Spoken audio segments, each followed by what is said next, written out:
ഞാനിപ്പോൾ ഉള്ളൂർ പോങ്ങുമൂടുള്ള മേരിനിലയം സ്കൂളിൻ്റെ ഓപ്പോസിറ്റ് നമ്മളെ കുറച്ച് സുഹൃത്തുക്കൾ ഗവൺമെൻറ് എംപ്ലോയീസും അല്ലാത്ത സുഹൃത്തുക്കളൊക്കെ ഒരു ഫാം തുടങ്ങിയിട്ടുണ്ട്. അത് സലാഡ്, വെള്ളരി, പാവയ്ക്ക, പയർ, വെണ്ട, കത്തിരി, വഴുതന, ചീനിയമര, ചീര, വാഴ, പിന്നെ അതോടൊപ്പം തന്നെ ഈ കുളത്തിനകത്തൊരു 3500 കരിമീൻ കുഞ്ഞുങ്ങൾ ഇട്ടിട്ടുണ്ട്.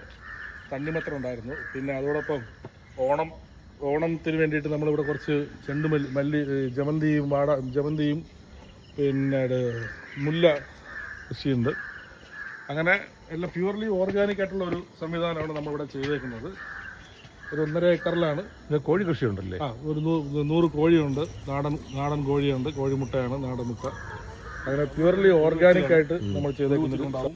എല്ലാം ഉണ്ട്. കാണാൻ വലിയ ഭംഗിയൊന്നുമില്ല, പക്ഷെ ഒരു തരത്തിലുള്ള നമ്മുടെ വീട്ടിൽ നമ്മുടെ മക്കൾക്ക് എങ്ങനെയാണോ നമ്മൾ ഭക്ഷണം ഉണ്ടാക്കി കൊടുക്കാൻ നമ്മൾ ആഗ്രഹിക്കുന്നത് അതുപോലെയാണ് ഈ ചെയ്തേക്കുന്ന മുഴുവൻ സാധനം. ഒരു തരത്തിലുള്ളത് ഫാം ഫ്രഷ് ആയിട്ട് തുടങ്ങി കൊടുക്കുന്നത്.